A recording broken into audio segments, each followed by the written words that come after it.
가자 바이러스보다 먼저. 그러니 내일보다 먼저 가자. 우리들의 희망을 형제이게 하자. 설령 그것이 내일이라 해도 현재로 저들을 물리치자.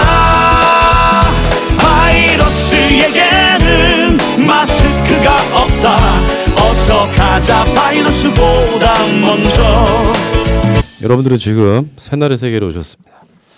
자, 오늘 또 어마어마하신 분이 우리 방송실을 찾아주셨습니다. 자, 한 2분 정도 남았는데요. 제가 명함 검사부터 후보님들 오시면은 명함에 네네. 모든 게 담겨 있거든요. 네, 명함을 이게 계속 나눠주시는 거잖아요. 그렇습니다. 제가 보면은 사건 반장에서 삶의 반장으로.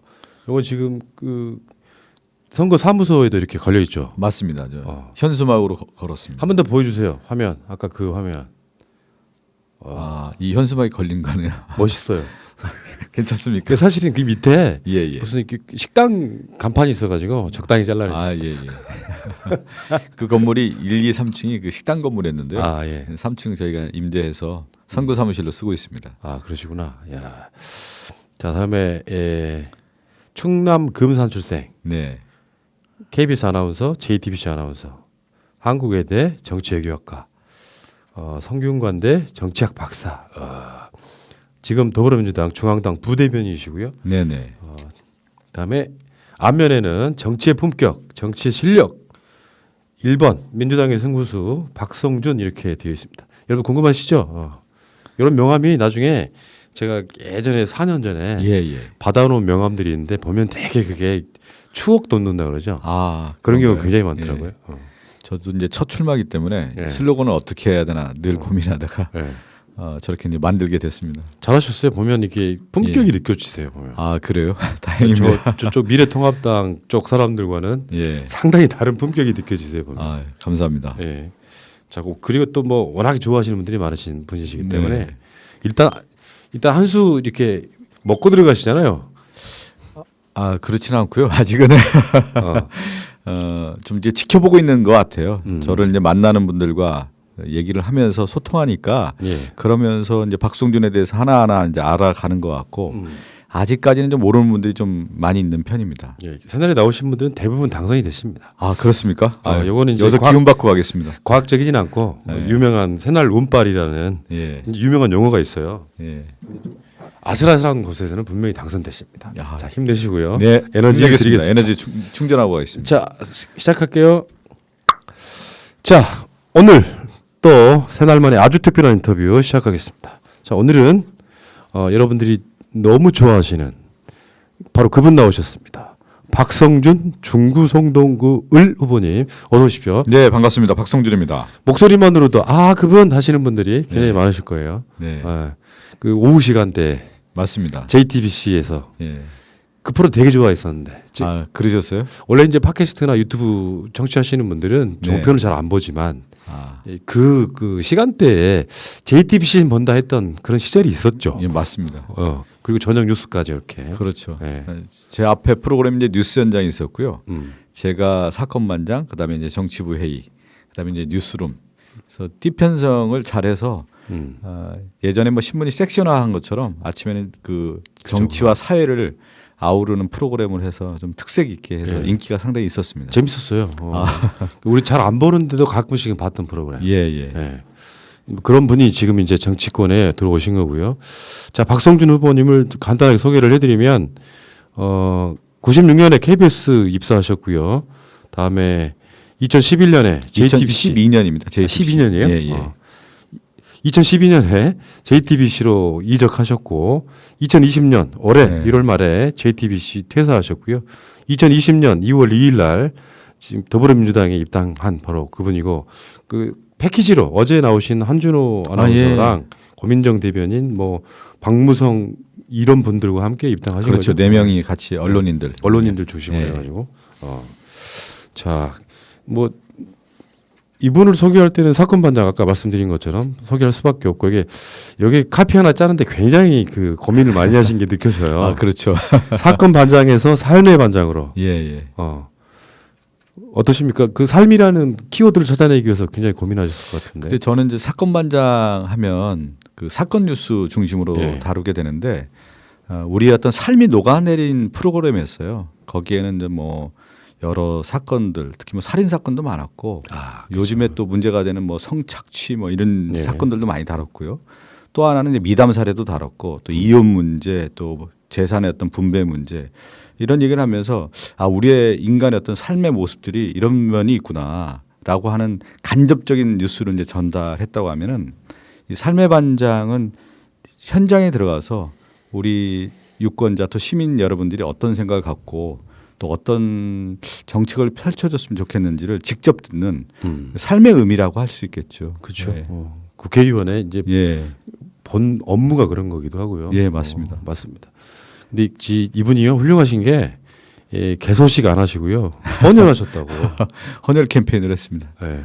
지금 그 코로나 때문에 헌혈 그렇죠. 피가 부족하다고 예, 그래서 이런 아이디어는 누가 내신 거예요? 정말 잘하신 건데. 이 참 어려웠던 게 개소식도 하고 뭐 출정식도 하고 뭐 여러 가지 그런 행사들이 있었다고 하더라고요. 과거의 어떤 행사들을 보면. 근데 이번에 코로나 때문에 어떻게 해야 되나 개소식도 할 수 없고 뭘 할 수가 없는데 의미 있는 행사를 좀 하자라고 하는 제안들이 있었고요. 2월 달에 이제 입당을 했을 때 입당 인사들 중심으로 헌혈을 한번 했었습니다. 그런 아이디어도 좀 있었고요. 또 당에서 시의원, 구의원들이 좀 더 의미 있는 행사로 이어가는 것이 정치 출발을 할 때 좋겠습니다. 그렇다고 하면 지금 가장 현안 중에 하나가 피가 부족하다고 하니까 헌혈 캠페인을 하시는 게 어떻겠습니까? 해서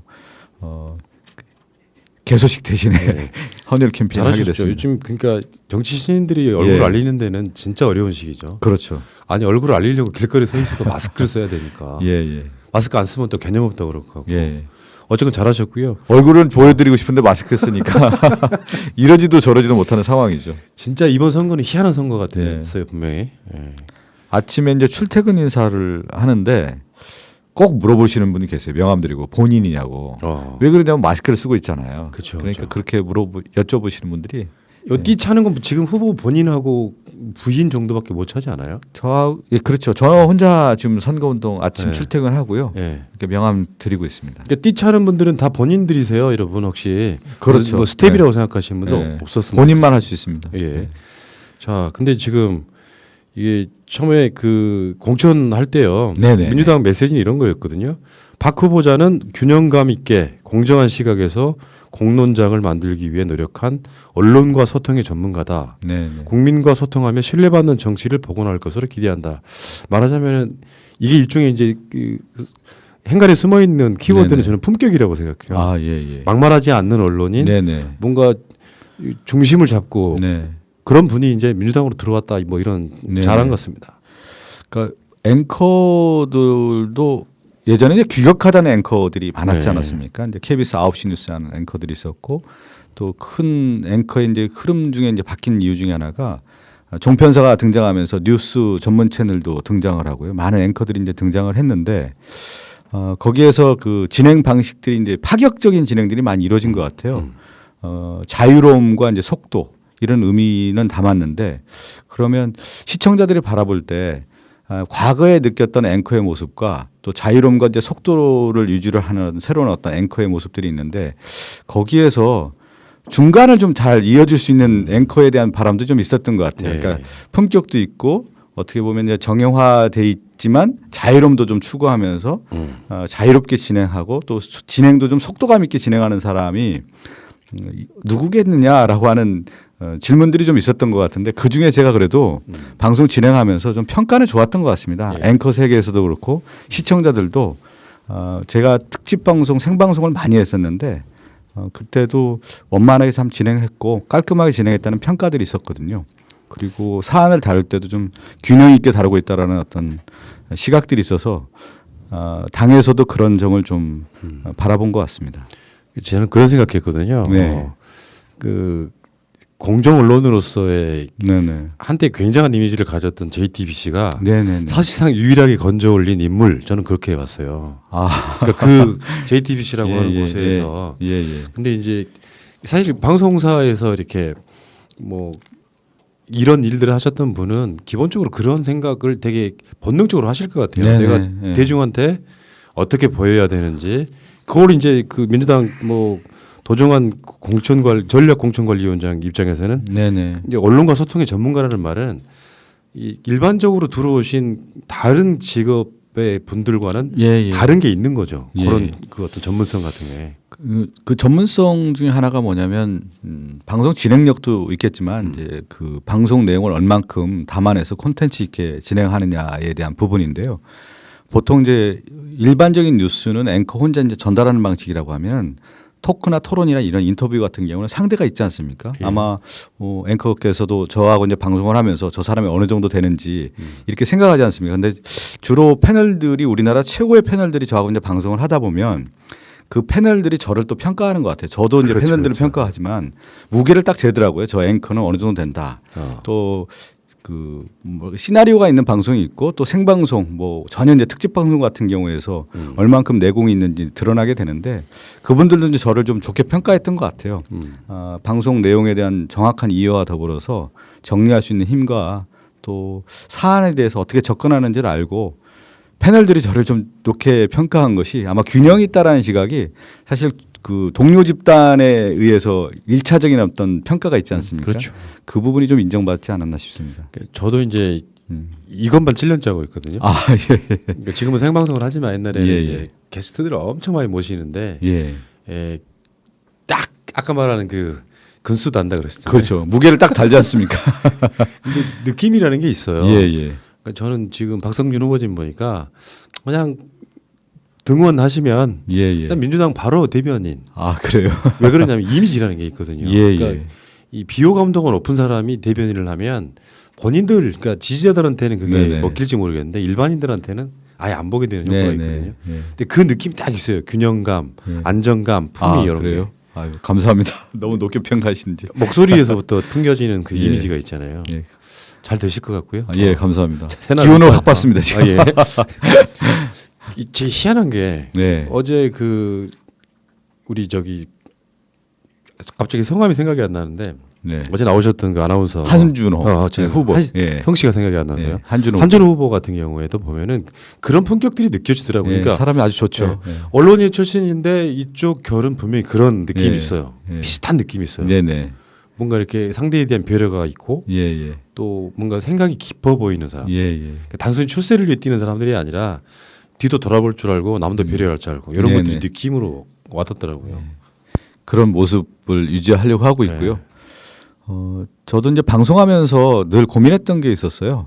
어떤 사안에 대해서 내 얘기를 막 충분히 얘기하고 싶고 뭐 비판하고 싶고 신랄하게 얘기하고 싶고 뭐 그런 면이 있는데 그 파급이라고 하는 부분을 생각하다 보니까 좀 정제됐던 것 같아요. 행동이라든가 말하는 습관들이 그게 제가 24년 동안 방송한 게 몸에 배다 보니까 제가 이제 정치에 만약에 입문을 하게 되면 지금 입문을 했죠. 이제 국정에 이제 참여를 한다고 하면은 그것을 좀 탈피할 필요는 있을 것 같아요. 왜 그러냐면 가장 중요한 현안에 대해서는 정확한 자기 메시지를 전달해야 되는 건데 기존에 이제 언론인이라고 하는 것은 자기 메시지는 없는 거거든요. 사실은요.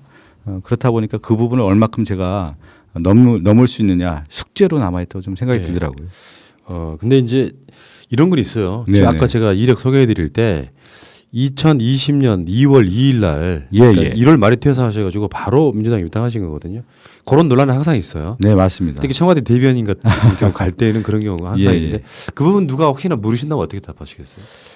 근데 저는 이런 얘기죠. 그러니까 그 전에 그러면 언론인을 하면서 방송을 자기 어떤 사익을 추구하는 어떤 정치적 도구화로 해서 이용한 거 아니냐라고 하는 비판이 그 내재된 그렇죠, 그렇죠, 거잖아요. 근데 저는 저 철저하게 방송을 할 때 주변 분들도 다 그렇더라고요. 제가 민주당 성향이었는지 균형 있게 진행을 했다 이렇게 얘기를 했기 때문에 사실은 뭐 방송인으로서 제가 내용 전달을 할 때는 철저하게 균형감 있게 진행했다는 자부심이 있습니다. 예, 저도 그렇게 보이고요. 그렇기 때문에 예. 이 정치에 입문하려고 뭐 어쨌다 이렇게 바라보는 예. 시각은 말이 안 되는 거고. 네네. 이제 그런 시각으로 평소에 봐왔던 분들이 저봐 그럴 줄 알았지 하는 네네. 거거든요. 뭐 주눅 드실 필요는 없을 것 같고. 네네. 근데 왜 더불어민주당이에요? 제가 이제 더불어민주당을 선택한 이유가 정확하게 좀 몇 가지 좀 네. 전해드려야 될 것 같은데 제가 방송도 하고 더 내용을 좀 풍부하기 위해서 이제 공부도 쭉 하면서 생각을 정리를 했습니다. 정치라는 게 도대체 뭐냐. 그럼 내가 가야 할 정치가 무엇이냐라고 하는 것을 몇 가지 좀 정리를 했었어요. 첫 번째는 저는 이제 과거에서 현재까지 온 문제들을 이제 해결하는 것이다. 그리고 현재에서 미래를 준비하는 것이 정치인데 과거에서 현재까지 왔던 문제 중에 크게 보면은 부패와 부조리의 문제인 것 같아요. 이것을 이제 개혁을 해야 된다는 생각을 했었고요. 또 하나가 뭐냐면 저는 불평등의 문제가 상당히 관심이 있었습니다. 역사적으로 볼 때 네. 국가의 위기가 어디서 오느냐. 부익부 빈익빈 또 사회 양극화 이런 불평등의 문제를 반드시 개선해야 된다는 생각을 늘 갖고 있었습니다. 네. 두 번째는 현재에서 이제 미래를 준비해야 되는 건데 결국 정치는 미래를 말해야 되잖아요. 예. 인재 양성이라든가 또 교육의 문제 또 하나가 혁신 성장이라든가 국가 R&D에 대한 관심 이런 것들이 앞으로 추구해야 될 정치적 방향이다라는 생각을 제 나름대로 정리를 했었어요. 예. 그런데 이제 문재인 정부에서 가장 중요한 정책 중에 하나가 뭐냐면 그전에도 그랬고 김대중 대통령 또 노무현 전 대통령 제가 가고자 하는 어떤 방향에서 큰 방향이 맞았다. 몇 가지 좀 얘기를 들으면 첫 번째는 저는 부조리의 문제, 부패의 문제를 과감하게 개혁한다라는 문재인 정부가 저에게 와닿았고요. 두 번째는 이제 불평등, 이 소득 양극화 문제를 해결하겠다라는 의지, 그리고 교육 문제, 혁신 성장 이것이 저하고 맞았고 가장 중요한 것 중에 하나가 남북 문제였던 것 같아요. 예. 우리나라가 가야 할 큰 항해도가 뭐냐, 평화 통일로 가야 되는 거고 남북 간의 어떤 공존이 되게 중요하다. 여기에서 민주당이 미래지향적으로 정책을 추진하고 있다라고 하는 더불어민주당, 제가 이 길을 가야 되겠다라는 생각을 하게 됐고요. 또 더불어민주당에 있는 주요 정치인들과 만나서 이런저런 얘기를 하면서 저의 정치적 정향들에 대해서 충분하게 설명하면서 그러니까 이제 권유도 하게 되고 같이 가자라는 말씀들이 있었습니다.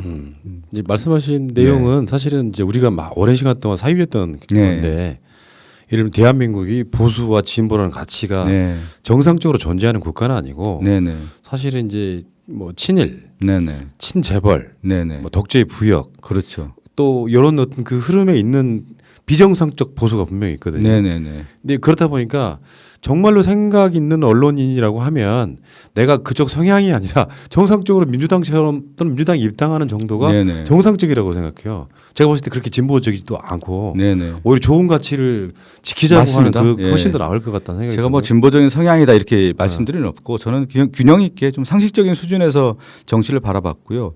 보수 진보를 말씀하셔서 그렇지 저는 이제 보수 진보를 가르는 몇 가지 기준이 있었습니다.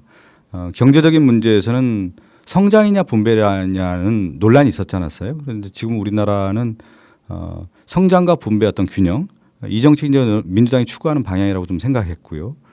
성장과 더불어서 같이 가야 된다라는 것이 이제 분배에 대한 문제이기 때문에 상당히 중요하다는 생각을 했었고 또 하나는 외교 관계, 대외 관계에서는 남북 관계를 얼만큼 관심을 갖고 개선하느냐가 중요한 문제인데 보수는 이제 한미 관계에 대한 부분에 너무 치우치다 보니까 균형이 좀 깨진 거 아니냐라는 생각을 갖고 있었습니다. 그래서 보수 진보를 판가름할 때 저는 성장과 분배를 같이 균형 있게 가고 또 남북 공존에 대한 생각들을 공유하는 것이 이 시대의 어떤 올바른 가치다 그 생각을 갖고 있습니다. 그러니까 노 대통령이요 그런 말씀하신 적 있어요. 네네. 아실지 모르겠는데 사람으로 태어나서 어떻게 한나라당을 할 수가 있냐. 정치인들 입장에서 예. 그러니까 이게 진보 보수가 아니고 아직까지는 대한민국은 상식과 비상식의 문제. 저도 같은 생각입니다. 예, 모든 정책을 바라봤을 때 이거 뭐 보수 진보 이념적 가치가 아니라 상식이냐 비상식이냐를 가지고 그러니까요. 바라본다고 하면 정책 잣대가 분명하고요. 소위 말해 우리가 예. 우리는 언론이라고 볼 수 없으니까 우리가 한 정권을 앞으로 10년 정도는 더 잡아야 네네. 저는 그런 정도 진정한 진보 보수가 이제 그렇죠. 평가받을 정도의 예. 시간이 올 거라고 보거든요. 아직도 멀었죠 뭐. 네. 지금 코로나 등 대응해가지고 끝없이 반대만 하고 말도 안 되는 소리 하고 상황이 변하면 사과조차 하지 않고 계속 따라가고 오늘도 재밌는 그 이슈 하나 있었잖아요.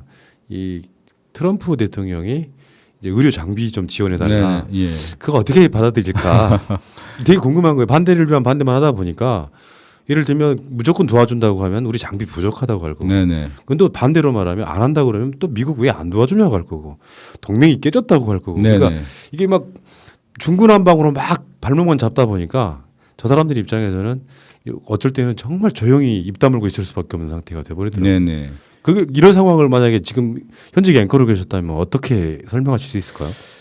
그 우리나라 이제 언론의 가장 큰 문제가 뭐냐면 하나의 어떤 사안을 가지고 이제 확대해서 보도하는 경향들이 강하단 말이죠. 대부분 이제 숫자 노름에 강해요. 그렇죠. 코로나가 예를 들어서 확진자가 몇 명이 더 늘었다고 하면 몇 명 더 는 거 가지고만 얘기하는 그런 언론 구조가 분명히 있단 말이죠. 그것이 오히려 선정적이고 또 관심을 불러일으키기 때문에 그렇게 접근하는 건데 빨리 벗어나야 되는 거고요. 그렇기 때문에 지금 언론에 대한 어떤 비판적 시각이 분명히 있는 것 같고 저는 문재인 정부에서 이 코로나 접근에 있어서는 가장 그 뚜렷하게 가야 할 방향을 제대로 잡고 싶다는 생각이 드는 것 중에 하나가 투명성인 거죠. 정확한 보도를 통해서 시민들이 앞으로 그러면 이거에 대해서는 어떻게 대응해야 되는지를 예측 가능하게 만들었다라는 것이 가장 뛰어난 이번에 돋보이는 정책이 아닌가 싶어요. 그렇기 때문에 이번에 이 코로나 관련해서 시민들이 이번 정부 잘하고 있다. 정말 시민적 시각에서 접근하고 있다라는 말씀들을 많이 해주시는 것 같습니다. 그러니까 문 대통령도 보면은 처음엔 네. 불안했을 수도 있어요. 그렇죠. 예. 근데 진정성 있게 쭉 밀고 나가다 맞습니다. 보면 결과물이 예. 그냥 나타나는 거고. 그 후보님 생각하시기에 문 대통령은 어떤 사람이에요? 저는 이제 문재인 대통령을 이제 생각할 때 조금 비교해서 생각할 필요는 있을 것 같아요. 과거에 이제 김대중 대통령은 제가 이제 한국 정치 공부를 할 때 큰 산이다라는 생각이 좀 들었어요. 이분은 엄청난 카리스마를 갖고 있었고 또 정치적으로 그렇고 이념적으로 그렇고 미래의 어떤 비전에 대한 것들이 갖고 있었구나. 또 그 시대가 주는 어떤 엄중함이 있었지 않았습니까? 그렇죠. 독재, 반독재 투쟁을 하면서 그런 느낌을 받았고 그렇기 때문에 행동하는 양심이라는 얘기를 했었는데 저는 그 말이 너무 무겁더라고요. 저는 뭐 운동권도 아니었고 상당히 진보적인 인사도 아니었기 때문에 그 말이 주는 어떤 무게감 때문에 그냥 책으로만 봤던 기억이 나고요. 방송을 하면서 노무현 전 대통령 같은 경우는 깨어있는 시민을 얘기하고 특히 제가 관심 있었던 것 중에 하나가 지방분권과 균형 발전했거든요. 제가 대전 KBS에서 예전에 일을 할 때 분권과 이제 균형에 대한 얘기들을 하면서 이런 정책을 반드시 가야 된다라는 생각을 공유했었고요. 그런 느낌을 갖다가 이제 문재인 대통령은 좀 더 저는 어떤 느낌을 받았냐면 인간적인 어떤 매력이라고 할까요? 따뜻함을 느꼈어요. 한 말씀할 때 시민적 생각을 반영하는 느낌이라고 할까요? 그리고 위에서 어떤 지배형이 아니라 낮은 자세에서 호소를 하고 그걸 이끌어내는 모습이 저에게는 매우 와닿는 리더형이었죠. 그러니까 김대중 전 대통령이라든가 노무현 대통령 또 문재인 대통령과는 리더십 유형이 좀 다른데 지금 문재인 대통령은 낮은 자세에서 호소력 있고 할 말과 하지 않아야 할 말을 좀 잘 구분하는 그런 느낌. 그런 분이 앵커 하셔도 잘 어울리겠죠. 그렇죠. 굳이 말하자면. 예, 그렇죠. 요즘에 이제 워낙 이제 말이 난무하는 시대에서 저는 문재인 전 대통령이 이렇게 지지율이 유지하는 가장 결정적인 이유가 말 실수를 안 하고 해야 될 말만 정확하게 하시는 그런 스타일이 신뢰를 상당히 주고 있지 않나. 개인적으로 그렇게 생각하고 있습니다. 후보님 말씀의 행간에는 나도 문재인 대통령과 비슷해. 그런 길을 걷고 싶은 거죠. 네. 왜 그러냐면 이제 정치인이라는 것이 가장 중요한 것이 신뢰인데 그 신뢰는 말에서부터 나오잖아요. 그렇죠. 말 실수라든가 아니면 약속을 지키지 않으면 정치인으로서 어떤 생명력이라고 하는 것이 길지 않기 때문에 저는 이제 문재인 대통령의 그런 태도, 그런 모습 속에서 많은 걸 배우죠. 예. 근데 후보님은 이제 갑자기 궁금증이 생각나는데요. 예를 들어 이제 품격의 정치인으로 국회에 등원을 했어요. 그리고 이제 어떤 살아온 이력도 있고 그러니까 민주당의 뭐 원내대변인이나 당대변인을 한다고 쳐요. 근데 첨예한 사안이 부딪혀요. 어쩔 때는 대변인들이 말을 굉장히 세게 해야 될 때가 있잖아요. 언론에도 나야 되고. 그렇죠. 그럴 때 어떻게 하시겠어요? 저는 여기서 정확한 말씀을 좀 드리고 싶은 게 뭐냐면 막 소리를 치거나 그런 것이 아니라 권력은 어디서부터 만들어지냐면 저는 말에 의해서 말로 시작해서 권력이 창출된다고 생각을 하고 있거든요. 그러면 원내 대변인이라고 하면은 국가 정책이 이런 것이다라고 하면 명확한 메시지를 전달해야 된다고 생각해요. 그때는 힘주어 얘기해야 되고 대국민 설득을 해야 되고 전면에 나서야 된다. 근데 해보셨잖아요. 근데 안 받아주잖아요. 그 단어가 문장이 세지 않으면 언론에도 거의 안 나가는 경우가 많잖아요. 그렇죠. 정말 고민되실 것 같은데 그때 그 상황. 부분은 상당히 좀 앞으로 이제 고민이 되고 지금도 좀 고민되는 게 있어요. 그러니까 언론이 대변인들 말이 세게 나가면은 그걸로 이제 클릭 장사하고 네네네. 좀 점잖게 나가면은 대충 단신도 안 나오고 이런 네네. 경우가 굉장히 많기 때문에 네. 굉장히 고민스러울 것 같습니다. 이제 태도는 품격을 지키고요. 말은 어떤 때는 좀 거칠게 나가기도 하겠습니다. 자, 근데 그런 생각 들지 않으세요? 이제 JTBC는 한때 우리가 정말 열광했던 채널 네네. 중에 하나였었고, 근데 선거운동을 하려고 돌아다녀 보니까 소위 말하면 이제 우리 같은 경우 이제 팟캐스트 기반의 유튜브 예, 예. 방송인데 일체면 이제 새로운 미디어들이잖아요. 네네네. 여기 말고도 다른 분들 많이 나간 걸 보셨는데 그 느낌이 어떠세요? 그러니까 나는 원래 소위 말하면 그 레거시 미디어, 기존 네네. 미디어에 있던 사람인데 이런 방향의 선거 운동을 할 수밖에 없는 그 입장이라는 건 어떤 기분이셨어요? 저는 명확하게 또 말씀드리고 싶은 것 중 하나가 뭐냐면 레거시 미디어 뭐 뉴 미디어 이렇게 얘기하는데 미디어 자체가 구분이 안 되는 것 같아요. 저도 방송 진행하면서 주요 정보를 어디서 얻었냐면 유튜브 채널에서 얻었거든요. 그러셨구나. 이 얘기는 뭐냐면 제 나름대로 뉴스를 해석하고 해설을 하지만 좀 더 깊이 있는 뉴스를 보고 싶을 때가 있지 않습니까? 어느 정치의 사안이라든가 어떤 정책 사안에 대해서 전문가들이 나와서 해설을 하고 해석을 할 때 뚜렷한 방향성을 가지고 얘기하는 분들이 있단 말이죠. 그분들은 유튜브 채널에 나와서 우리가 바라본 시각은 이것이다라고 하는, 내가 바라본 정치는 이것이다라고 명확하게 얘기를 하는데, 레거시 미디어는 너무나 기계적 중립을 지키다 보니까 제가 생각하는 방향에서 크게 벗어나지 않는 거죠. 오히려 그냥 내가 알고 있는 내용인데 유튜브 채널에서 얘기하는 내용들을 보면은 내가 갖고 있지 않은 시각을 반영하는구나, 이런 시각이 있구나, 이게 또 다른 면으로 이 사안을 바라보고 있구나라고 오히려 이제 도움을 주는 거죠. 그래서 저는 시청자나 유권자분들이 지금 기존의 뉴스 채널도 좋지만 방송에서 나오는 유튜브 채널을 가서 보다 많은 정보를 얻고자, 오히려 나 같은 어떤 해석을 해주는 사람, 해설을 해주는 사람을, 나의 입장을 대변해주는 사람을 가는 것 같다. 예. 지금 시대는 그런 미디어라고 하는 장벽이 많이 없어진 거 아닌가라는 예. 생각이 좀 들어요. 우리 방송하다 보면 이제 그런 느낌이 있었거든요. 그러니까 기존 언론에 알려지지 않은 어떤 네네. 인물을 인터뷰한다거나 하면 필연적으로 전화가 오기도 하고요. 연락처 알려달라고. 야, 그게 이제 소위 말하는 기성 미디어들 네네. 쪽 작가분들이 연락이 와요. 예, 또는 그분이 어떤 이슈를 던져서 우리가 방송해놓고 나면 3, 4일 후에 소위 말하는 JTBC 같은 경우도 그분이 네. 출연하기도 하고 네네. 그런 그렇죠. 상호 보완 관계처럼 예. 만들어졌던 기억이 나고요. 오히려 저도 이제 방송할 때 보면 아이템을 네. 유튜브 채널이나 이렇게 우리 앵커님들이 하는 방송 내용을 보고 아이템을 또 이렇게 아이디어를 얻는 경우도 많아요. 그렇겠죠. 감사드리고요. 예. 자, 후보님 이야기는 잠깐만 여기서 멈추고. 자, 금산에서 태어나셨잖아요. 네네. 그 인삼이요. 인삼이요. 거기서 예. 언제까지 사신 거예요? 저는 금산군 남일면 황풍리라고 하는 시골 마을에서 태어났어요. 거기서 초등학교 5학년 때 금산 읍으로 이사를 옵니다. 교육 때문에. 예, 교육 때문에 그렇고 이제 부모님이 그 당시 상업을 했거든요. 네. 저희 예, 그러다 보니까 이제 읍에 가서 일을 하게 되셔서 제가 갔고 이제 중3 때 이제 아버님이 이제 돌아가셔요, 제가. 아이고. 그래서 어려운 형편이었었는데 제가 고등학교를 대전을 가니까 어머니하고 이제 같이 대전으로 이제 고등학교 때 오게 되죠. 근데 그런 게 이제 예. 다 옛날엔 대부분 그랬어요. 대부분 다 그렇게 살았지 않습니까? 시골에 살다가 저도 그런 케이스인데. 그렇죠. 비슷하죠. 도시로 이사를 가고. 예, 예. 그래서 이제 서울에 있는 대학을 나오고 뭐 예, 요 예. 과정을 거쳐요. 맞습니다. 뭐 금산에 가보셨어요 혹시? 요 근래? 최근에, 예. 그럼요. 요 근래 갔다 왔죠.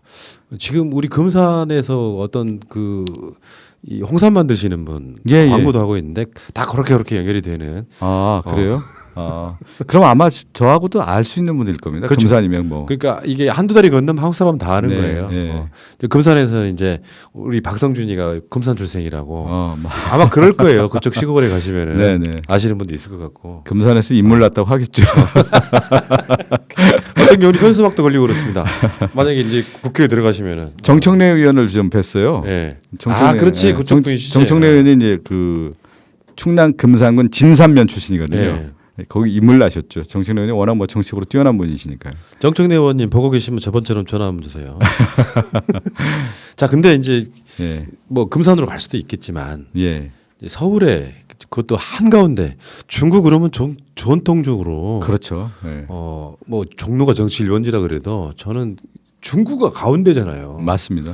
근데 이게 일단 그 지역구가 궁금한 게요. 예. 중구 송동 갑. 송동을 그러니까 중구 송동 갑 을 그냥 중구로 하면 안 되는 거예요? 중구가 인구가 12만 4천. 예. 그러니까 인구 하한선에 못 미쳐서요. 예전에 인구 상한선을 하한선에서 이제 맞추다 보니까 성동을 옥수와 금호 지역을 합친 거죠. 예. 예, 그렇게 된 겁니다. 아 그래서 그렇게 그것도 희한하다는 거죠. 이제 선거구제 개편할 때 항상 아, 그렇게 아, 나누지 않습니까? 예.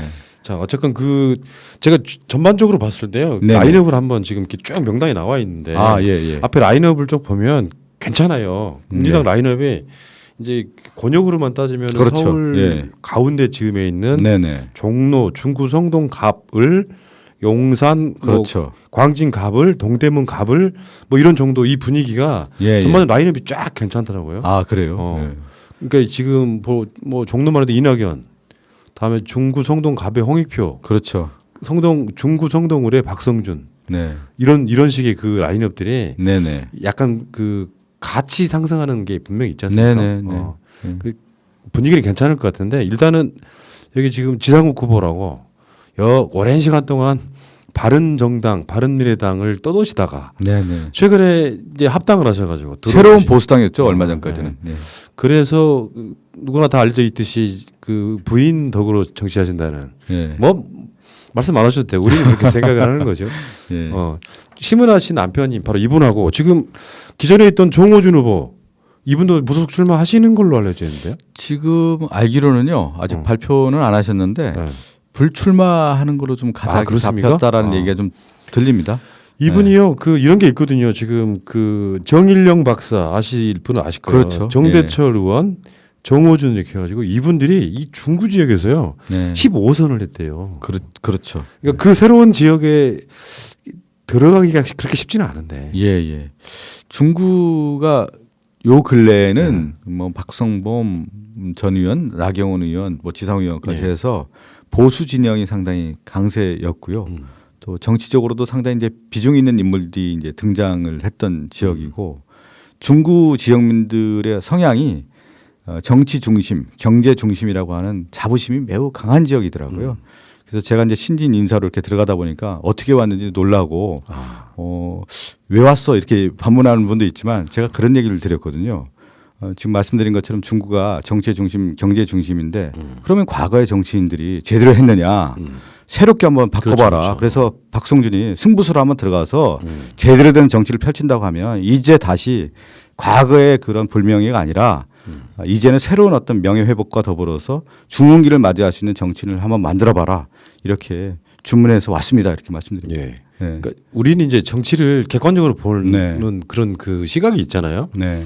그러니까 대체적으로 보면 아마 진영 투표하시는 분들이 꽤 있을 거고 네네. 나머지 이제 캐스팅 버터 역할하는 분들이 있을 중도층이 텐데 있죠. 예. 지상욱 같은 캐릭터는요. 네. 뭐 특별히 무슨 족적을 남기거나 이런 사람이 아니고 뭔가 어떻게 보면 우리들 입장에서 보면 얻어걸리는 케이스. 실제로 이제 선거를 할 때 네네. 마땅히 거기 나갈 사람이 없어서 그냥 베스트는 아니지만 너 하면 더해 이 느낌이 분명히 있고요. 네. 그건 지역 민심으로도 저는 그게 나타나는 거라고 보는데, 그러니까 내가 지역에서 어떤 사람을 뽑아 올렸는데 이 사람이 국회 활동을 또 멋있게 한다거나 이런 것도 아니고 그냥 존재감은 없지만 노이즈 마케팅 할 때는 가끔씩 드러나는 그렇죠. 사람 정도. 예, 예. 그럴 때는 중구나 성동 뭐 을 이런 쪽에 계시는 분들은 박성준 같은 새로운 인물을 저는 갈구할 수 있을 거라고 생각해요. 예. 그러니까 굉장히 잘된 매치업 중에 하나죠. 네. 그러니까 지역민들도 어떤 새로운 인물에 대한 갈망이 네. 분명히 있었고요. 네. 그 열망을 통해서 제대로 된 어떤 정치인이 와서 지역민의 이익을 좀 대변하고 그래도 한국 정치의 중심이 중구 성동 을이니까 박성준이 와서 그런 역할을 한다고 하면 좀 밀어주겠다. 네. 그런 뜻을 모은 분들이 많이 계시더라고요. 후보님 뭐 이제 예. 긴장을 풀면 안 되시겠지만 네. 방심하면 안 되시겠지만 댓글이 네. 상대가 너무 약해요라고 이렇게. 지금 뭔 말씀 저런 식의.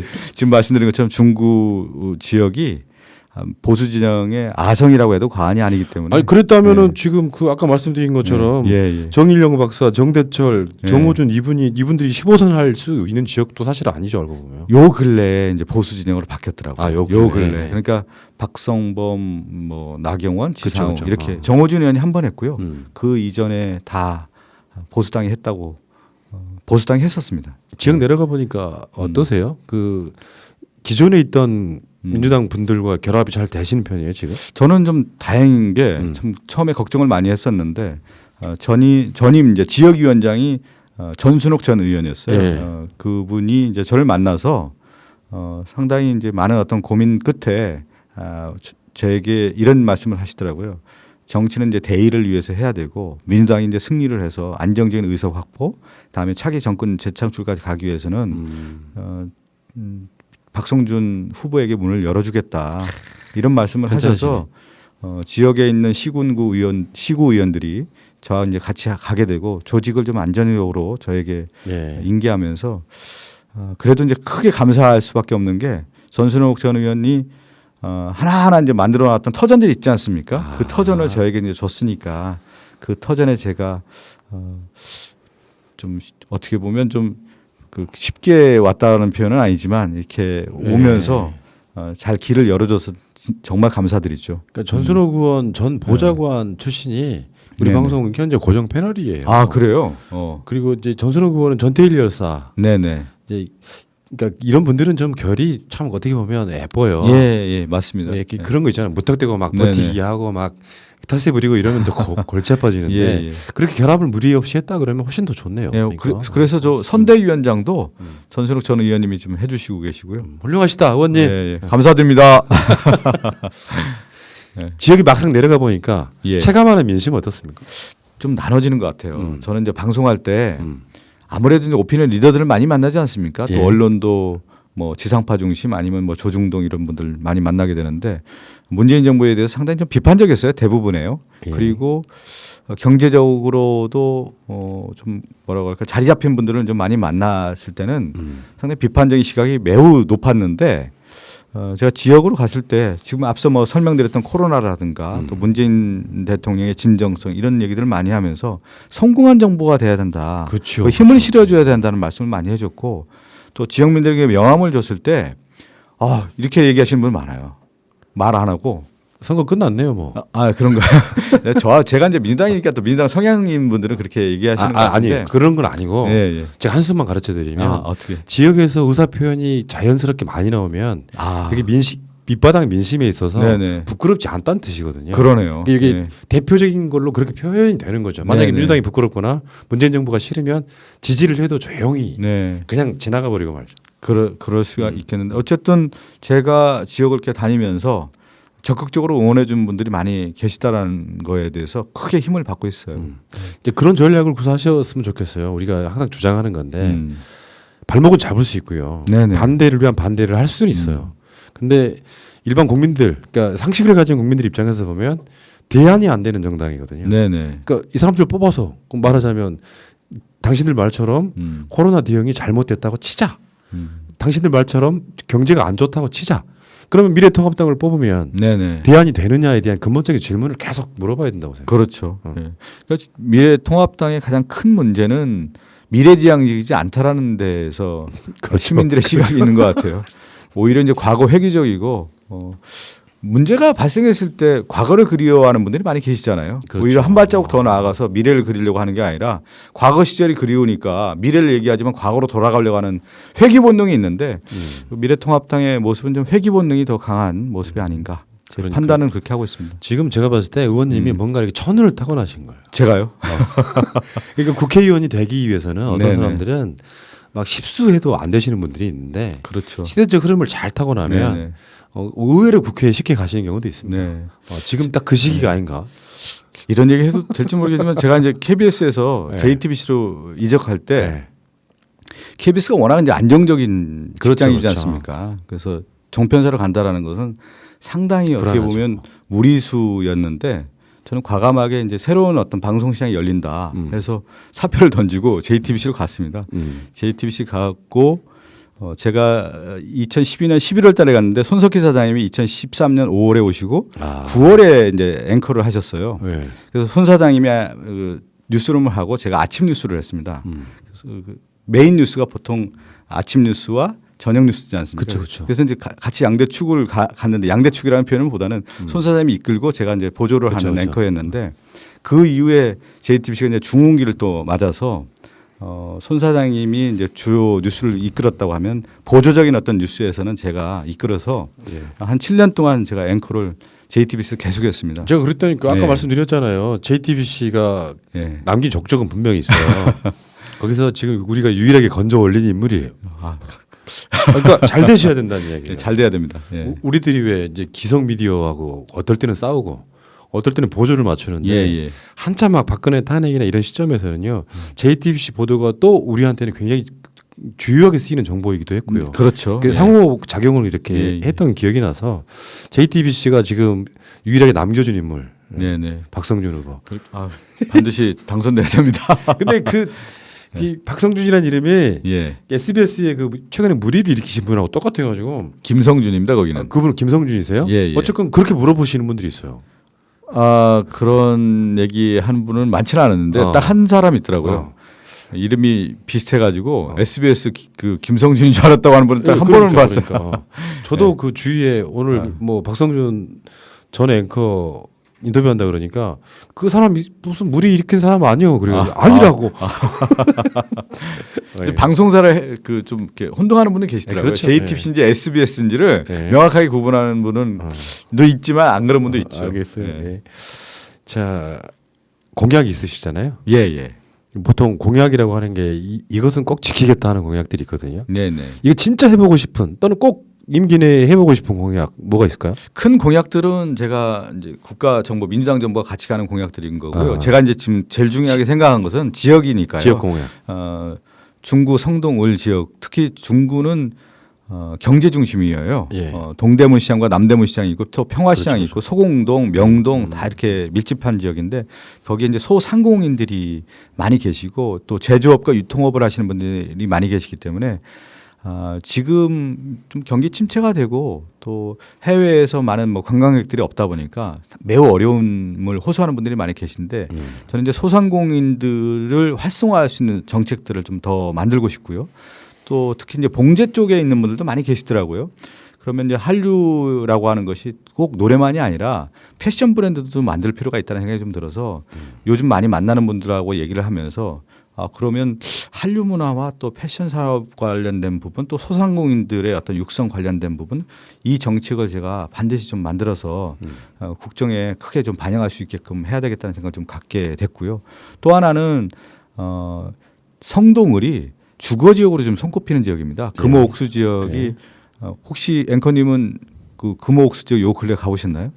글쎄요. 가본 적이 저는 없죠. 이제 요즘 이제 선거운동가 쭉 걷는데 쾌적하고 매우 좋은 그 주거 환경을 자랑하고 있더라고요. 그래서 지역민들도 자부심이 매우 강하기 때문에 그래서 저는 전통과 이런 중구의 전통성 그리고 새로운 어떤 신도시로서의 성동을을 조화롭게 만드는 그리고 성동을 같은 경우는 이제 한강변이 있기 때문에 한강과 이제 유기적으로 좀 이어질 수 있는 그런 도로망이라든가 같이 이제 건강 관련 일들을 좀 만들어낸다고 하면은 중구의 경제 중심 또 명품 도시로서의 성동을 조화를 좀 이루려고 양대 축으로 좀 제가 공약을 좀 생각하고 있습니다. 그러니까 지금 저는 이제 가끔씩 이제 이런 인터뷰 하다 보면은 네네. 뭐 농담 같지만 네네네. 그래서 대통령도 민주당, 서울시장도 민주당, 그렇죠. 지금 중구청장, 성동구청 다 민주당이에요. 다 민당이죠. 거기에 그 야당 의원들 하면 발전 안 된다 이런 그런 맞습니다. 입소문들 퍼뜨리세요. 제가 다른 방송에서 이런 얘기를 했거든요. 네. 지금 말씀드린 대통령, 문재인 대통령, 네. 박원순 시장, 그 다음에 성동갑의 홍익표 의원, 예. 그리고 구청장인 중구청장 서양호, 네. 성동구청장 정원호 구청장 이렇게 돼 있는데 네. 딱 하나만 지금 그 지역에 야당의 국회의원이다. 빼냅시다. 네, 빼내서 제가 거기 가야만 완성체가 결성이 된다 이렇게 말씀드렸는데 정확하게 좀 짚으셨습니다. 우리는 그런 전략을 많이 세웁니다. 네, 그러니까 이게 오랜 시간 동안 그런 식으로 이렇게 해왔던 분들이 이제는 바꿀 때가 된 게 아니냐. 실제로 진짜 아까도 말씀드렸지만 네. 저 양반들 뽑아가지고 뭐 아니 그러니까 나라 발전은커녕 지역 발전도 안 되게 생겼고 발목이라는 게 네네. 발목 잡기라는 게 엄청 심각한 내 이야기거든요. 그렇죠. 예. 사실 야당도 국정의 일종의 주체가 될 수 있는 부분인데 네네. 이걸 발목만 잡으면서 못하게 막 끌어막는 맞습니다. 거. 네. 최근에 코로나 대응하는 거 보면서도 느끼는 게 네. 실제로 야당이라는 게 정부가 잘못 나가고 있을 때 이거를 그렇죠. 수정해주고 교정해주고 뭐 이러는 건데 잘하고 있는 것마저 발목을 잡고 끌어내리려고 하니까 아마 정상적인 그 유권자분들 같으면 저는 그걸 표로 심판해 줄 거라고 생각하고. 뭐 야당한테 좀 조언을 좀 해드리고 싶은 것 중에 네. 하나가 뭐냐면 선제적 대응을 하는 게 야당의 몫인데 네. 오히려 그 여당 같은 경우는 좀 방어적인 대응을 하는 것이 보편적이지 않습니까? 근데 지금 야당은 오히려 방어하는 모습인 것 같아서 발목 잡기 전형적인 어떤 모습이니까 그러한 비판에 대해서 좀 깨우쳤으면 하는 바람이 좀 들어요. 그러니까 기회가 오신 거라니까요. 예. 뭔가 천운이 왔어요. 아 감사합니다. 그러니까 약간 좀 바보 같은 야당이 존재함으로써 네. 오히려 저는 이렇게 좀 너무 낙관론 펼치는 건 말이 안 되는 거지만 네네. 훨씬 더 선거의 구도는 지금 최근의 흐름을 보면 엄청나게 좋아지고 있다. 네. 지방선거의 재판이 될 가능성은 없다. 저는 이렇게 네. 보거든요. 근데 그런 어떤 분석도 있지만 저는 지역에 갔을 때 정치 처음 입문하는 입장에서는 이 두려움도 좀 분명히 있어요. 그렇겠죠. 그렇게 생각하고 지역에 좀 더 다가가는 모습으로만 가야만 저는 이제 정치적으로 봤을 때 야당 후보도 분명히 있지만 제가 더 잘해야 된다는 생각을 더 갖고 있기 때문에 좀 더 지역에 들어가서 지역 목소리를 좀 많이 듣고 같이 생각하고 고민하는 모습으로 선거 전략 계속 그렇게 가고 있습니다. 자, 상상을 한번 해보자고요. 예. 우리 후보님 이제 국회에 들어갔어요. 또 지역구에서 치열하게 싸워가지고 네네. 국회 들어가면 가장 먼저 해보고 싶은 일 네. 뭐가 있을까요? 저는 처음에 정치하면 제가 외교 통일 이게 정말 관심이 많았습니다. 그래서 그 통일 문제에 대해서도 상당히 관심이 많았기 때문에 문재인 정부의 가장 큰 지금 어려움 중에 하나가 이제 남북 관계 개선 아니겠습니까? 그 지금 한미 관계뿐만 아니라 이렇게 다 얽혀 있는 문제인데 이 물꼬를 좀 트는데 같이 몇 사람과 더불어서 역할들을 좀 많이 하고 싶은 생각을 했었는데 그런 생각은 이제 했다고 하면 이제는 저는 좀 더 지역에 들어가서 일을 하는 그런 정치인이 좀 되고 싶어요. 그러니까 만약에 4년 정도 일할 때 중구 성동을 지역에 지역 현안들을 좀 많이 해결하고 일하는 정치인의 모습으로 좀 탈바꿈하고 싶은 그 이후에 이제 그 보다 높은 차원의 어떤 일을 하는 그렇게 순위가 우선순위가 그렇게 가야 되지 않을까. 지금 요즘에 이제 더 정리가 되더라고요. 그러시구나. 정치 입문하기 전에는 정치를 한다고 하면 외교, 국방, 통일 뭐 이런 쪽에 더 관심을 가져서 일을 해야 되겠다는 생각을 했었는데 지역을 다니면서는 이제는 지역 밀착형으로 지역민들이 무슨 소리를 하고 있는지 더 듣고 해결하는 어떤 해결의 장소에 있는 정치인이 좀 돼야 되겠다는 생각이 들어서 한 4년은 정말 지역에 완전히 몰입해서 지역 문제 해결하는 그런 정치인 다 되셨네요, 보니까. 그런가요? 직접 가보니까 그 느낌을 받더라고요. 과거에는 이제 방송하면서 뭐 북한 문제라든가 이런 관심이 많고 특히 외교에 관심이 많았었거든요. 근데 그것도 중요한데 제가 지금 이제 가서 해야 될 일은 지역 대변인 역할을 분명히 해야 될 것 같아요. 왜 그러냐면 지역 대변인 역할을 하는 정치인이 별로 없었더라고요. 그동안에. 거기에 대한 어떤 자성들이 분명히 있고 또 바람도 있기 때문에 외로움들이 있더라고 지역민들. 내 얘기를 안 들어줬다. 왜 내 소리를 안 들어주느냐라는 목소리들이 있기 때문에 제가 그 지금 정치 입문에서 그분들의 목소리를 좀 듣는 게 제 일 우선이 아닌가 싶습니다. 조언 하나 드릴게요. 네네. 그러니까 선거운동 하실 때는 네네. 일종의 엘리트 어떤 모습도 괜찮아요. 아. 그러니까 우리 대표자를 뽑는 거기 때문에 네네네. 이제 더군다나 이게 방송인 하셨던 분들은 대개 보면 정장에 어떤 그 딱 정해진 그 모습이 있거든요. 예예. 근데 선거운동 그렇게 하셔도 되는데 현역이 되시면은 운동화 신으시고 예. 다음에 청바지 입으시고 네네. 백팩 메시고 예. 그런 식으로 지역을 접근하는 것도 전 나쁘지 않다고 생각해요. 네. 오히려 당선된 이후에. 네. 예. 그러니까 그거는 뭐냐면 일종의 반전 효과인데 저런 모습이 오히려 더 소탈하게 느껴지고 당을 네네. 떠나서 친근감도 느껴지게 만드는 모습. 네네. 그러니까 뭐 예를 들어서 선거 운동 때가 그렇겠지만 저는 이제 현역 국회의원들 인터뷰 많이 해본 사람이잖아요. 일단 수행 많은 거 싫고. 네. 수행 많으면 방송실이 막 복작복작. 그러니까 어떤 경우는 혼자 백팩 메고 그 혼자 운전하거나 대중교통 타고 오시는 분들이 보면 진짜 정치인처럼 보이더라고요. 예. 이게 선진형 정치인이니까 아, 예. 그런 식으로 접근하시다 보면 4년 동안 하다 보면 뭐 이제 재선 3선 가시는 거죠. 네. 그 이번엔 선거운동 사실 이렇게 내려와 보니까 선거운동할 때 이제 지역 시의원 구의원들이 이제 지역 안내도 하고 그랬어요 처음에는. 그런데 지금은 아침 저녁 저하고 딱 비서만 둘이 지금 혼자 다니는 선거운동 계속 하고 있습니다. 그러니까요. 그래야 될 것 같아요. 그러니까요. 시대가 바뀌었어. 예, 맞습니다. 저쪽 사람들 아직도 검은 세단에 검은 양복에 뭐 포마드 바르고 딱 그게 전형적인 모습이 있잖아요. 예. 그런 느낌은 아니었으면 좋겠습니다. 아, 예, 알겠습니다. 자, 이제 성동 을과 중구에 지금 사실 새로운 인물이 나타난 거거든요. 네네. 저는 이렇게 생각합니다. 지역에 계시는 분들이 이런 거 있잖아요. 내가 지지하지는 않았더라도 저 정도 되면 우리 지역을 대표할 만한 어떤 자부심이 느껴진다라고 하는 네네. 그런 정치인이 되실 것 같아요. 야, 감사합니다. 가끔씩 그렇잖아요. 찍지 않았는데 예를 들면 뭐 춘천의 김진 땡 이런 후보 같은 사람들은 네네. 찍은 사람들이야 시원하다고 할지 모르겠지만 네네. 보통 사람들이 보기에는 너무 막말이 심하다. 뭐 네. 인천의 민경 네. 이런 분도 마찬가지고 그런 분들이 국회에서 생활하는 것은 지역민들한테는 찍지 않아서도 부끄러운 일이라는 거죠. 근데 지역민들이 또 가끔 그런 얘기를 하시더라고요. 이제 앵커나 이제 방송인 출신들이 정치인 등장해서 처음에 이제 각광받는 정치인이 됐지만 그에 좀 실망 주는 사람들도 많았다. 오히려 언론인 출신이기 때문에 품격 있고 바른 말 할 줄 알았더니 오히려 막말하는 정치인도 많았다. 그런 사람 민머씨. 그런 사람 닮아가지 말라고 저한테 몇 번 경고하는 분도 계셨습니다. 예. 자, 그런 방식으로 해가지고 네. 우리가 이렇게 정치를 바라볼 때 네네. 어떤 특정 시점이 지나면요 상대당 후보에 대한 극한 미움이 없고 네네. 진짜 사람 대 사람 또는 인물 대 인물로 평가할 수 있는 그런 시대가 빨리 왔으면 좋겠어요. 저도요. 네. 네. 그러다 보면 내가 찍지 않은 후보가 당선이 됐더라도 의정 활동할 때는 적극적으로 밀어주고 그렇죠. 네. 기대했던 만큼 정치를 못하면 다른 후보로 바꾸기도 하고 네네. 근데 그 과정이 자연스럽게 와야 되는데 아직까지는 그렇게 되지 않는 것 같습니다. 저는 그 말씀하셔서 민주주의가 도대체 뭐냐라고 저도 한번 정의를 했었는데 보통 이제 학자들 많이 정의를 하는데요. 시민들의 참여 속에서 대표를 뽑잖아요. 근데 그 민주주의의 유대성 중에 하나가 뭐냐면 저는 책임성이라고 해요. 예. 책임을 묻게 돼 있다. 그 책임은 뭐냐면 선거라고 하는 아주 뛰어난 제도라는 게 있죠.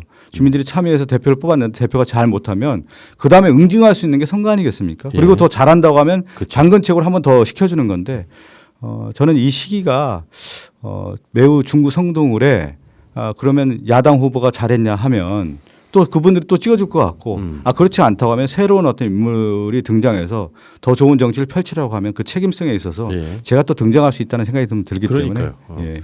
그게 민심의 엄중함 같은 그렇죠. 건데요. 민심의 엄중함이죠. 근데 저는 이제 지상욱 후보 말씀드리고 싶은 게 네. 장외에서 이제 박근혜 탄핵 이후에 이 지금 미래통합당 그러니까 새누리당을 나갔다가 결국에는 뭐 소위 말하면 어르신 분들 보면은 배신자들에 뒤져봤는데요 없어요. 네네. 그거 널리 홍보하시기 바랍니다. 네. 저는 그 뭐 지상욱 후보를 뭐 어떤 언급하기는 좀 싫고요. 정치라고 하는 것은 저는 파일을 키우는 거라고 생각이 들어요. 네. 소수에서 출발했다고 하면은 다수로 가야 되는 거고 또 분열해서 통합으로 가야 되는 것이 정치라고 좀 생각이 드는 건데 기존의 어떤 야당의 모습이 오히려 분열을 조장하고 통합을 오히려 저해하는 요소들이 매우 강했다. 거기에 대한 또 심판도 분명히 있다. 이렇게 이번 선거 이런 게 아니고 네거티브로만 남아있는 사람들은 그렇죠. 되게 네. 보면은 정치 생명 오래 가지는 못하더라고요. 네. 그러니까 크게 보면 중앙 정치인이야 지역 정치인이야 나눌 수가 있는데 지역 밀착형으로 해서 지역의 이익을 충분히 대변했느냐라고 하는 정치적 평가가 있는 정치인도 있고요. 또 중앙 무대에 가서 정말 국정 운영에 어떤 혁혁한 공을 세운 분들 이 두 부류가 아닌 경우에 네. 오히려 이제 책임에 대한 비판을 벗어나기는 어려운 것 같아요. 그러니까요. 제가 후보님 딱 처음에 들어오실 때 네. 딱 처음에 보면 우리는 견적이 아까 말한 근수가 나와요. 아 그래요? 얼마나 되나요? 3선은 오셨네. 일단 12년 후까지는 보이더라고요. 진짜요? 3선은 하실 것 같아요.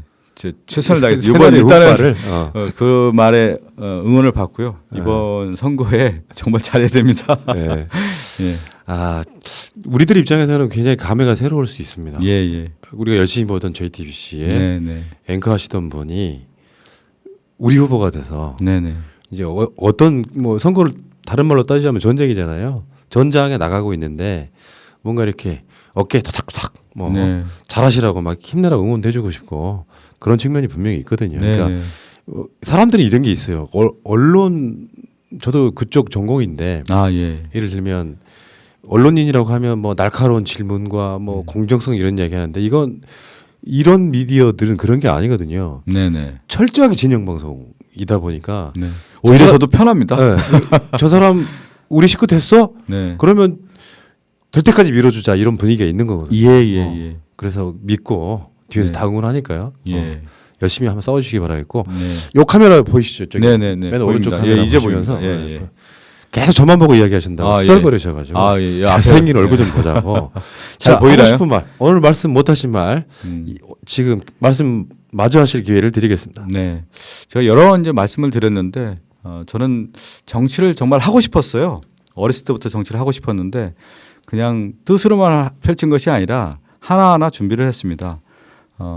방송을 하면서도 그렇고 제가 그러면 우리나라 국가 정책이 무엇이 필요한지에 대해서도 늘 고민하면서 논문도 좀 쓰고요. 또 책도 한 2권도 내면서 제 생각을 정리하는 그런 기회도 좀 가졌고요. 그러다 보니까 주요 인물들과 많은 분들을 만나서 우리나라가 어떻게 가야 되는지를 많은 토의도 하고 또 고민도 하면서 풀어냈었습니다. 그것이 몇 년 동안 쌓이면서 제 자체의 어떤 내공도 좀 됐고요. 또 제가 만약에 정치를 한다고 하면 그 힘을 받아서 국정도 잘할 수 있다고 하는 자신감도 분명히 있습니다. 제가 중구 성동울에 내려오게 됐는데 중구 성동울은 매우 정치적으로 중요한 지역입니다. 중구 성동울은 바로 정치의 중심이고 경제의 중심이기 때문에 이곳에서 바로 야당이 지금 터전을 닫고 있는데 이 터전을 뺏어와야 됩니다. 뺏어와서 반드시 탈환해야 되는 준엄한 명령이 있는데 반드시 승리할 수 있도록 또 노력하겠고요. 또 지켜봐 주시기 바라겠습니다. 희망 있는 정치인이 되겠습니다. 예. 그 느낌이랄까 이미지가 네. 이제 1시간 가량 인터뷰를 해보니까요. 네네. 똑같으세요. 그러니까 밖에서 봤던 박성준과 아, 인터뷰 예. 후에 느껴지는 느낌이 아, 똑같아요. 그래요. 어쩜 이렇게 일관성이 있으실까요?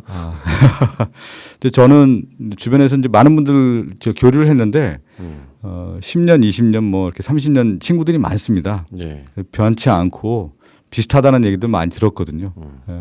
좀 저도 오늘 앵커님 처음 뵀는데 앞으로도 방송뿐만 아니라 이렇게 정치적으로 제가 가는 길에 조언도 많이 해주시고 변치 않는 모습 잃지 않도록 좀 채찍도 가해주시기 당연하죠, 바랍니다. 예.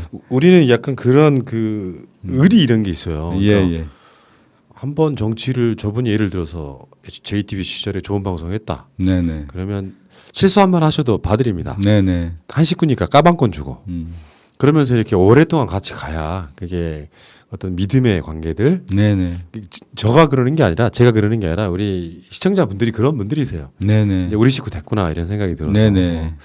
그리고 딱 보니까 우리 후보님이 일단 기본적으로 몸에 배어 있는 것들이 있으세요. 아. 방송인 하셨는데 네네. 제가 봤을 때 오랜 시간 동안의 그 느낌이 아직도 떨림이 있으세요. 네네. 겸손하다는 뜻이에요. 어떻게 네. 보면.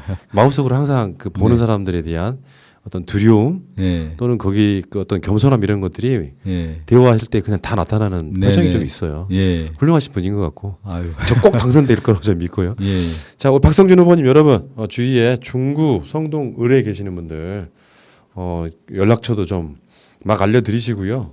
전화하셔가지고 인터뷰 들어보니까 진짜 좋은 사람이더라. 꼭 뽑아달라는 말씀도 좀 해주시고 선거란 지역구에 계시는 분들만 하는 건 아닙니다. 네네.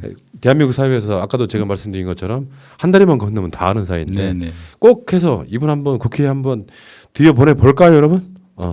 자, 박성준 후보님 오늘 좋은 인터뷰였고요. 다음 또 뭐 어떤 중요한 기회가 되시면은 네네. 또 뵙겠습니다. 네, 불러주시고. 예. 네, 고맙습니다. 네, 감사합니다. 예. 좋은 기회 주셔서 감사합니다. 현재로 저들을 물리치자. 바이러스에게는 마스크가 없다. 어서 가자 바이러스보다 먼저. 그러니 내일보다 먼저 가자. 우리들의 희망을 형제이게 하자. 설령 그것이 내일이라 해도 현재로 저들을 물리치자. 바이러스에게는 마스크가 없다. 먼저 바이러스에게는 마스크가 없다. 어서 가자 바이러스보다 먼저